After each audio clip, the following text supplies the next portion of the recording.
Everyone, I am Neha सारिया। और जैसा कि हमारे प्रीवियस वीडियो में हमने चैप्टर सेकंड स्टार्ट किया था क्लास 10th का, दैट इज द पॉलिनोमियल्स, तो उसी के आगे हम स्टार्ट कर रहे हैं। Now today's topic is relationship between zeros and coefficient of polynomial.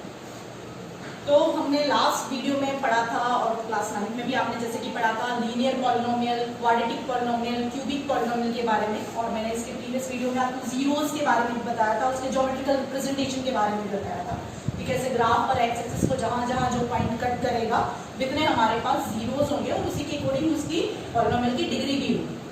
Now अब क्या है कि जीरोस जो आएंगे आपके पास, जैसे हमें पता है कि अगर लीनियर पॉलिनोमियल है तो हमारे पास 1 0 मिलेगा, क्वाड्रेटिक पॉलिनोमियल है तो 2 जीरोस मिलेंगे, है ना। तो जो जीरोस हैं और जो पॉलिनोमियल है उसके कोएफिशिएंट्स जो होते हैं उनके बीच में हमें रिलेशनशिप फाइंड आउट करना है, ठीक है। तो सबसे फर्स्ट मैं पहले जनरल टर्म बता रही हूँ लीनियर पॉलिनोमियल के लिए। लीनियर पॉलिनोमियल आप जनरल फॉर्म में जब लिखते हैं या आपने बुक्स में देखा होगा तो ax प्लस b फॉर्मेट का होता है। लीनियर मीन्स क्या था, डिग्री 1, दैट मीन्स कि जो भी वेरिएबल इन्वॉल्व है इसमें उसकी पावर क्या होनी चाहिए, आपके पास 1 होनी चाहिए। तो मैंने यहाँ पे वेरिएबल x लिया है और x की पावर 1 जरूरी है और a और b जो है वो कोई कोएफिशिएंट है। जैसा अगर मैं लिखूं 3x प्लस 4, तो यहाँ पे 3 और 4 कोएफिशिएंट्स कहलाते हैं और ये x जो है वो वेरिएबल है ना। तो कंपेयर करें तो देखो हमारे पास क्या है, a की वैल्यू यहाँ पर 3 है और b की वैल्यू हमारे पास 4 है। और जैसा कि आप 9th क्लास में करते थे कि इस लीनियर पॉलिनोमियल का अगर हमें जीरो निकालना है तो हम क्या करते थे, इसको इक्वल टू 0 करते थे and we will find the value of this x and this x is -4/3। और ये x की वैल्यू जो पूरे पॉलिनोमियल को 0 कर देती है, 0 होता है, तो हमारे पास यहाँ पर जो x है वही क्या है, इसका 0 कहलाता है, ठीक है। तो अगर मैं इसके कोएफिशिएंट्स के अकॉर्डिंग इसको रिलेट करना चाहूँ तो देखो क्या हुआ कि b जो था मेरे पास वो क्या है, यहाँ पर 4 चल रहा है, a जो है वो मेरे पास 3 चल रहा है। तो अगर मैं यहाँ पर जो आंसर आया हमारे पास x का उसको अगर मैं रिलेट करूं तो माइनस था, यहाँ पर मैंने माइनस लिखा, 4 की जगह क्या है आपके पास b और 3 क्या है हमारे पास a। दैट मीन्स कि अगर लीनियर पॉलिनोमियल है तो हमारा जो 0 होता है तो -b का बाय a की फॉर्मेट में होगा, है ना। जब जनरल फॉर्म आपके पास ax प्लस b है तब, है ना। आगे बात समझे, तो ये तो हुई बात लीनियर पॉलिनोमियल की, ठीक है। नाउ जो मेन हमारे 10th स्टैंडर्ड में जो आ रहा है that is about the quadratic polynomial, ठीक है। तो क्वाड्रेटिक पॉलिनोमियल के हिसाब से अगर मैं लूं, एक टर्म और भी है कि यहाँ पर हम जब जीरोस की बात करेंगे तो एक ग्रीक अल्फाबेट्स हम यहाँ यूज करेंगे, अल्फा, है ना, alpha, beta and gamma, y की फॉर्मेट में चलता है, दैट इज गामा। ये सारे आपके पास ग्रीक लेटर्स हैं जो कि आपके इस चैप्टर में यूज होंगे और ये हम जीरोस के लिए यूज करते हैं, है ना।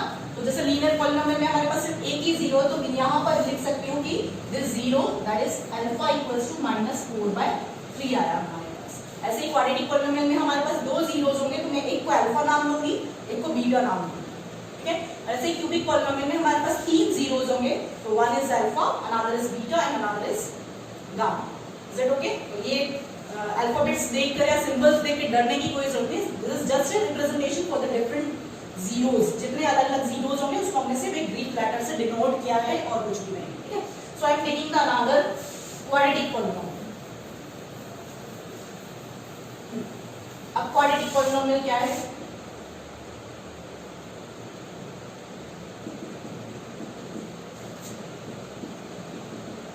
सबसे फर्स्ट इसका जनरल रिप्रेजेंटेशन जो होता है आपके पास, जनरल फॉर्म जो है क्वाड्रेटिक पॉलिनोमियल की, that is ax² plus bx plus c।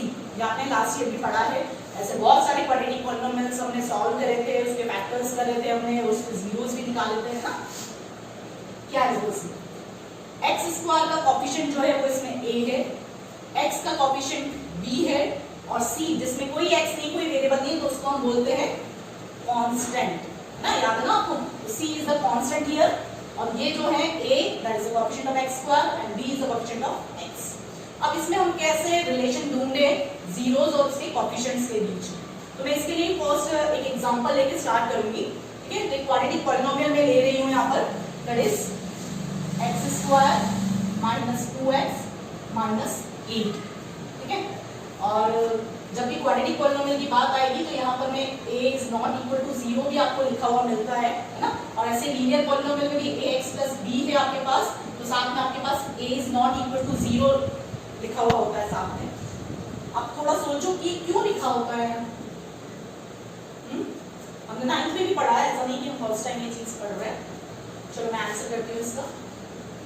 Linear में देखें, अगर a 0 हो जाए हमारे पास, सपोज है ना, कि अगर a की वैल्यू 0 होती तो 0 इंटू एक्स प्लस बी होता, और 0 इंटू एक्स तो 0 हो जाता, तो बचता क्या हमारे पास, सिर्फ b बचता। x तो रहता ही नहीं इस वाले पॉलिनोमियल में, और जब x ही नहीं है तो ये आपके पास लीनियर पॉलिनोमियल की कैटेगरी में आएगी, ये जीरो पॉलिनोमियल की कांस्टेंट पॉलिनोमियल की कैटेगरी में आ जाएगा, है ना। तो अगर लीनियर पॉलिनोमियल रखना है हमें, तो इस a को नॉन जीरो टर्म डिफाइन करनी पड़ेगी। इस a की जगह 1 ले सकते हैं, -1 ले सकते हैं, 2 ले सकते हैं, 3 ले सकते हैं, कुछ भी ले सकते हैं, लेकिन जीरो नहीं लिखना होता है। इसलिए साइड में कंडीशन दे रखी होती है कि a is not equal to 0। Same इसी तरह से यहाँ पर भी क्या है कि अगर यहाँ पर ये एक्स स्क्वायर का कोफिशिएंट जो है a, वो अगर 0 हो गया, है ना, तो क्या होगा, ये टर्म आएगी नहीं आपके पास, सिंपली क्या आएगी bx प्लस c, तो वो क्या होगा, आपका लीनियर पॉलिनोमियल बन जाएगा।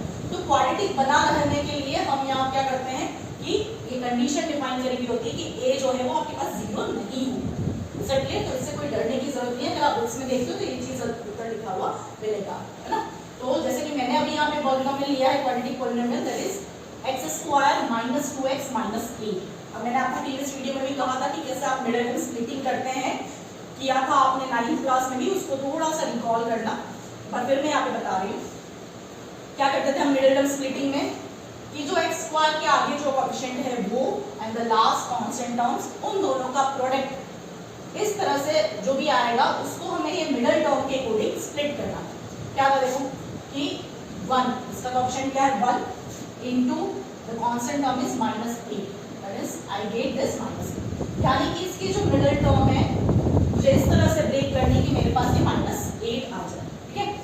और सिंपली मैं अपने स्टूडेंट्स को ये बोलती हूँ कि आप अभी ये सिंबल रहा है तो सिर्फ 8 के हिसाब से और इस 2 के हिसाब से देखो, तो मैं क्या नंबर्स इनटू करूं कि मेरे पास 8 आ जाए और प्लस या माइनस करूं कि 2 आ जाए, है ना। तो क्विकली हमें पता चलता है कि 4 2s are 8 and 4 minus 2 is 2, तो मैं इस 2 की जगह स्प्लिट करके 4 minus 2 लिख सकती हूँ। Is that okay?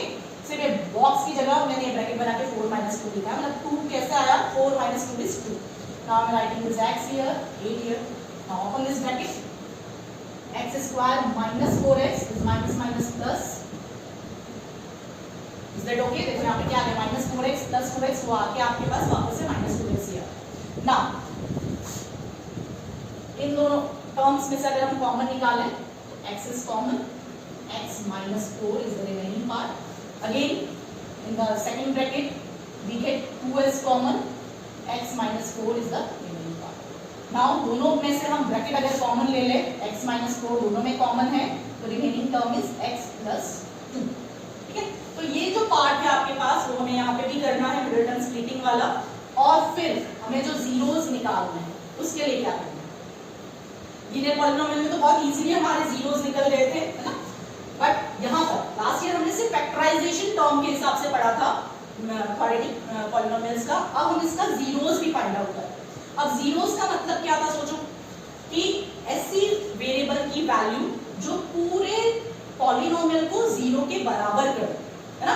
तो मैं यहाँ से इजीली नहीं सोच सकती थी, लेकिन अगर मैं यहाँ से सोचूं तो मैं बहुत इजीली सोच सकती हूँ। कैसे सोच सकते हैं, देखो अगर मैं x की जगह यहाँ पे 4 पुट अप करूँ तो 4 minus 4 is 0 and 0 into something is 0, तो x की वैल्यू मेरे पास क्या आ गई, 4 आ सकती है।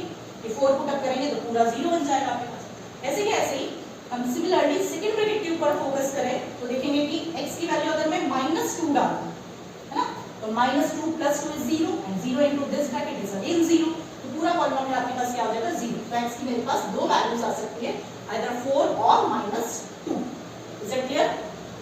तो जैसा हमें पहले भी पता है कि क्वाड्रेटिक पॉलिनोमियल है, पावर 2 है, तो 2 जीरोस आने चाहिए, तो 2 जीरोस आ रहे हैं हमारे पास, ठीक है। तो ये तो मैंने फाइंड आउट किया ऑरली। अब लिखना कैसे है वो देखिए, आप कैसे फाइंड आउट करोगे, लिखोगे कैसे आप, तो देखो क्या है, कि फॉर जीरोस हमें क्या करना था कि पूरा पॉलिनोमियल इक्वल टू 0 हो जाना चाहिए, यानी कि x माइनस 4 x प्लस 2 जो है वो पूरा आपके पास 0 हो जाना चाहिए। वो 0 कब हो सकता है? जब या तो ये 0 हो और ये 0 हो। तो either x minus 4 equal to 0 और x प्लस 2 इक्वल टू 0। यहाँ पे एक चीज और भी है, आइदर और जो लिखा है उसका कुछ स्पेशल मीनिंग है। आइदर और का मतलब ये है कि या तो ये 0 हो जाए, अदरवाइज ये 0 हो जाए, और दोनों ही 0 हो जाए। तो 0 इंटू 0 भी क्या होता है हमारे पास? 0। तो वो कंडीशन भी इसके अंदर इंक्लूडेड है, इसलिए हम एंड नहीं लिखते हैं, यहाँ पे आइदर और लिखते हैं। देखना आप स्पेशली सारी उसमें आपको आइदर और लिखा हुआ मिलेगा, है ना, एंड नहीं लिखा हुआ। वो इसीलिए क्योंकि ये सिर्फ फर्स्ट ब्रैकेट 0 है तो भी इक्वल टू 0 बनेगा, सेकंड ब्रैकेट 0 है तो भी इक्वल टू 0 मिलेगा, और दोनों ब्रैकेट्स भी अगर हमारे पास 0 हो जाते हैं तो भी वो 0 ही मिलता है। इसलिए हम इसको आइदर और फॉर्म करते हैं। तो यहाँ अगर हम सॉल्व करें तो x की वैल्यू आ जाएगी x इक्वल्स टू 4 और x equals to -2। That means कि x के हमें दो जीरोस मिल गए, है ना, पॉलिनोमियल के लिए। और जैसा कि मैंने अभी आपको कहा था कि हम इस जीरोस को ग्रीक अल्फाबेट्स में लिखेंगे, तो कोई भी एक जीरो को आप अल्फा नाम दे दो। ये फर्स्ट जीरो मैंने सपोज अल्फा लिख दिया, अल्फा इक्वल्स टू 4 आ गया, और सेकंड जीरो जो आया उसको मैं बीटा लिखती हूँ। बी लिखकर थोड़ा सा बड़ा करना होता है, है ना। तो बीटा क्या आ गया हमारे पास? -2। So we get this 2 zeros here. ठीक है, लेकिन अभी भी हमारा टॉपिक पूरा कंप्लीट नहीं हुआ है। हमने सिर्फ अभी जीरोस निकालना सीखा है, रिलेशनशिप अब हम फाइंड आउट करेंगे। Is that clear? कि इन जीरोस और कोफिशिएंट्स, कोफिशिएंट्स कौन से होते हैं? ये ए बी सी जो है उनमें कैसे रिलेशन यहाँ पर डिफाइन किया जाए। मैं इसको मिटा रही हूँ एक बार।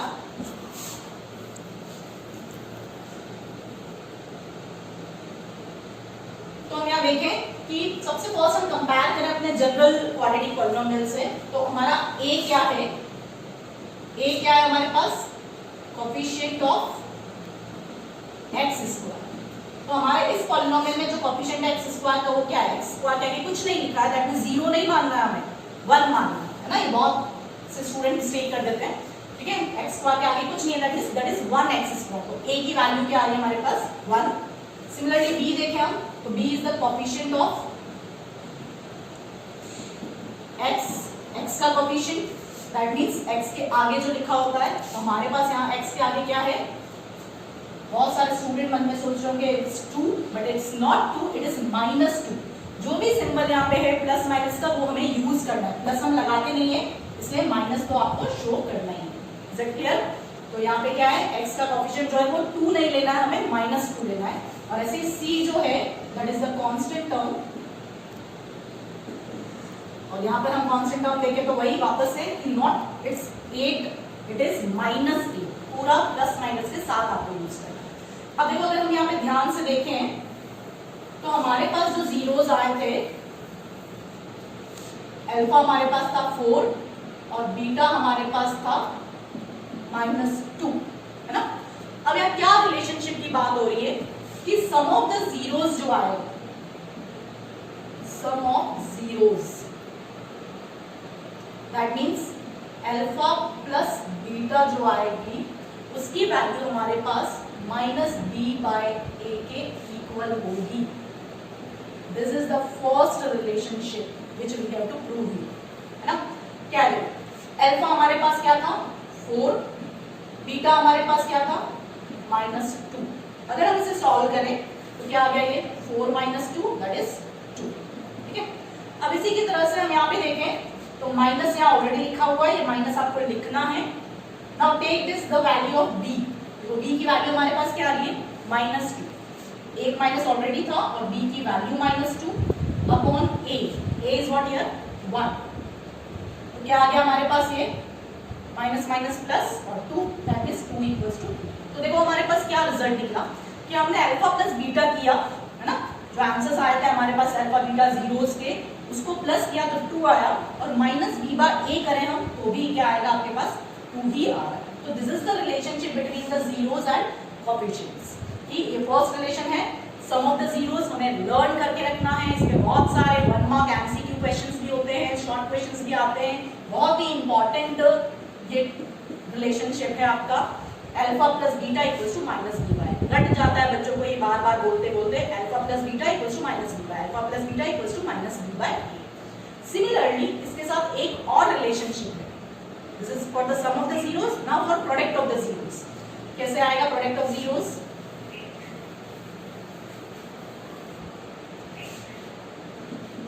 Product of zeros,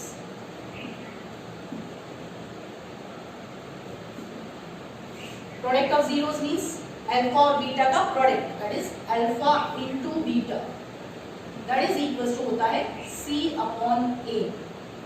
is it clear? क्या फॉर्मूला बनेगा, क्या रिलेशनशिप है हमारे पास कि alpha into beta equals to c by a।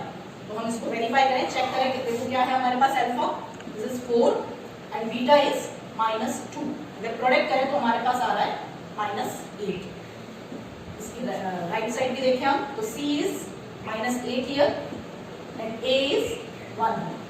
ये भी हमारे पास क्या आ गया, -8। तो this is the relationship for the product of zeros. तो टोटल आपके पास जो सबसे मेन चीज है वो क्या है, ये दो रिलेशनशिप लर्न करना है ना, और इसको कैसे यूज करना है आपको वो सीखना। Is it okay? तो alpha plus beta that is sum of the zeros is minus B by a, एक माइनस ऑलरेडी होता है और अगर बी में भी माइनस है तो हमें वो माइनस भी यूज करना है। And product of zeros is alpha into beta that is c by a. ये लर्न हो जाना चाहिए बहुत ही अच्छे से। और जो क्वेश्चंस की कोडिंग में बात करूं कि टेक्स्ट बुक में हमारे पास जो सेकंड एक्सरसाइज दी है उसके फर्स्ट क्वेश्चन में यही सारी चीजें हैं कि आपको बहुत सारे क्वाड्रेटिक पॉलिनोमियल्स दे रखे हैं और उसके जीरोस हमें फाइंड आउट करने हैं फर्स्ट, और after that you have to verify this both the relationship sum of the zeros and product of the zeros. तो ये क्वेश्चन आपकी टेक्स्ट बुक से मैंने उठाया है फॉर एन एग्जांपल के लिए और ये मैंने पूरा सॉल्व करके बताया है। Is it clear? I hope आपको ये समझ में आया होगा क्वाड्रेटिक पॉलिनोमियल क्या कहना चाह रहे हैं, कैसे जीरोस इसके फाइंड आउट करने हैं, कैसे इसका रिलेशनशिप जो है दोनों रिलेशनशिप आपको प्रूव करके बताते हैं, वेरीफाई करके बताते हैं। ठीक है, इसके कुछ और क्वेश्चंस भी मैं कराऊंगी आपको, लेकिन अभी क्वाड्रेटिक के बाद में इसमें क्यूबिक का भी छोटा सा टॉपिक क्लियर करना चाहूंगी।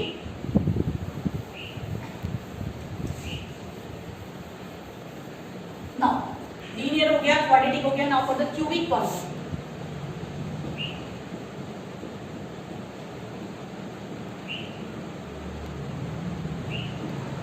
अब जैसे कि मैंने क्वाड्रेटिक लिखा था वैसे ही मैं क्यूबिक भी लिख सकती हूँ, general form ax cube plus bx square plus cx plus d। और ऐसे ही यहाँ पर भी क्या होना चाहिए, a जो है मतलब x क्यूब का जो कोएफिशिएंट है वो 0 नहीं होना चाहिए। ठीक है, अब देखो यहाँ पर हमारी टेक्स्ट बुक में वैसे तो नीचे लिखा हुआ है कि cubic polynomial is not according to the CBSE question paper, board exams के हिसाब से हमारे इंपॉर्टेंट नहीं है, बट फिर भी उसके रिलेशनशिप हमें समरी में दिए हैं और कभी कभी इसके ऊपर बेस्ड 1 मार्क क्वेश्चन आ जाता है। तो क्या है इसमें रिलेशनशिप, क्या बनेगा वो देखिए आप। छोटा सा हिंट मैं बता रही हूँ, पूरा टॉपिक को करने की जरूरत नहीं है। जैसा कि मैंने बताया कि क्यूबिक पॉलिनोमियल के हमारे पास कितने जीरोस होंगे, देयर विल बी 3 जीरोस। ठीक है, one is alpha, another is beta and another is gamma. Is that okay? अब जैसे हमने अभी लीनियर के लिए पढ़ा था, सॉरी क्वाड्रेटिक के लिए पढ़ा था कि सम ऑफ जीरोस जो होता है that is minus B by a, that is alpha plus beta, and product of zeros जो होता है alpha beta equal to c by a. इसी पैटर्न से मैं यहाँ पर भी लिखूंगी क्यूबिक पॉलिनोमियल। सबसे पहले सम ऑफ द जीरोस मतलब alpha plus beta plus gamma. ठीक है, यहाँ पे मैं एक बार क्वाड्रेटिक वाला लिख देती हूँ। देखो हमने इसमें क्या लिया था, सबसे फर्स्ट माइनस जो भी हमारे पास डिग्री वाला टर्म था उसके नेक्स्ट वाला जो कोएफिशिएंट था वो यूज किया हमने, और नीचे डिनोमिनेटर में a वाला टर्म यूज किया। सेम ऐसे यहाँ पर अगर हम देखें तो x क्यूब के बाद आपका जो कोएफिशिएंट आ रहा है x स्क्वायर का that is b with the minus, और डिनोमिनेटर में क्या आएगा एंड तो क्यूबिक पॉलिनोमियल में हमारे पास सम ऑफ द जीरोस के लिए भी सेम उसी तरह से रिलेशन आता है माइनस बी बाय ए, है ना। First relation is this. Now for the second relation, यहाँ पर हम सेकंड में डायरेक्ट हम प्रोडक्ट ऑफ जीरोस पे नहीं आ रहे। फर्स्ट हम क्या करेंगे, दो के पेयर में हम इसमें प्रोडक्ट चलाएंगे, जैसे अल्फा बीटा का प्रोडक्ट फिर बीटा गामा का प्रोडक्ट प्लस गामा अल्फा का प्रोडक्ट, मतलब दो के पैरिंग करके और फिर हमें सम करते जाना है, ठीक है। तो alpha into beta plus beta into gamma plus gamma into alpha. इसका क्या होगा, जैसे अभी हमने ये वाला यूज किया था, ना उसके नेक्स्ट क्या आ रहा है हमारे पास कोएफिशिएंट सी और नीचे डिवाइड में ए, ठीक है। और यहाँ पर अल्टरनेट माइनस प्लस इस तरह से चलता जाता है। तो थर्ड कंडीशन जो आएगी मेरे पास, थर्ड जो रिलेशनशिप है दैट इज फॉर द तीन के पेयर में अल्फा बीटा गामा, बस अब और तो आगे कुछ हो नहीं सकता। तो ये लास्ट यहीं पे हमारे पास alpha beta gamma that is product of zeros जो है वो क्या आएगा, अभी हमने यहाँ पे सी पे स्टार्ट किया था, अब डी से करेंगे हम। और जैसा कि मैंने कहा कि अल्टरनेट माइनस प्लस माइनस होना चाहिए, तो यहाँ पे माइनस इंक्लूड होना चाहिए और डिवाइड में आपके पास ए है। तो सेम पैटर्न से हमारे पास क्यूबिक के अपर जो डिग्रीज होंगी उनके लिए भी हम सेम इसी पैटर्न से आगे लिखते जाते हैं, वो भी आपके काम का नहीं है 10th क्लास के अकॉर्डिंग। सिंपली क्यूबिक के हिसाब से मैं एक और बार एक्सप्लेन करूं अगर, तो क्यूबिक में हमारे पास तीन जीरोस होंगे alpha beta and gamma. Sum of the zeros जो मिलेगा हमारे पास alpha plus beta plus gamma that is minus B by a. Then दो के पेयर में प्रोडक्ट करते जाएंगे और सम करते जाएंगे, तो alpha beta plus beta gamma plus gamma alpha that is c by a. यहाँ माइनस था तो यहाँ प्लस, देन अगेन नेक्स्ट में माइनस माइनस प्लस माइनस, ऐसा अल्टरनेट चलता जाता है। And product of the zeros यानी कि तीनों का प्रोडक्ट लिया हम alpha beta gamma that is minus B by. तो इस पर भी कभी कभी स्मॉल एमसीक्यू और शॉर्ट क्वेश्चंस 1 मार्क्स के आ जाते हैं, और जब आप लास्ट में ऑप्शनल एक्सरसाइजेस करोगे तब भी इसमें इस टाइप के क्वेश्चंस होंगे। Is it clear? तो आई होप कि आपको समझ में आया होगा ये पूरा रिलेशनशिप क्या है। मैं अपने नेक्स्ट वीडियो में आपको और क्वाड्रेटिक पॉलिनोमियल को कैसे जीरोस फाइंड आउट करने हैं, जो आपकी टेक्स्ट बुक की एक्सरसाइज है उसमें भी क्वेश्चंस दे रखे हैं बहुत सारे, लेकिन हर क्वेश्चन अपने आप में डिफरेंट है, उसके जीरोस निकालना डिफरेंट है ना, तो उसको भी मैं आपको एक्सप्लेन करूंगी। एंड वन इम्पोर्टेंट अनाउंसमेंट की आज से मैं एक नई चीज स्टार्ट कर रही हूँ कि हर वीडियो में आपको एक नया एक क्वेश्चन मैं पुटअप करके दूंगी लास्ट में, जिसका आंसर आपको मुझे कमेंट बॉक्स में लिखकर बताना है, और हर स्टूडेंट उसका आंसर ढूंढे, बताए, है ना, कि क्या आंसर आएगा। एक लॉजिकल क्वेश्चन पूछा जाएगा आपसे, ठीक है, जो आपकी टेक्स्ट बुक में हो सकता है या आपने जो प्रीवियस क्लासेस पढ़ी है उनकी टेक्स्ट बुक में हो सकता है। तो ट्राई करो, फाइंड आउट करो, कहीं से भी फाइंड आउट करो उसको, ठीक है। तो आज का क्वेश्चन मैं लिख रही हूँ,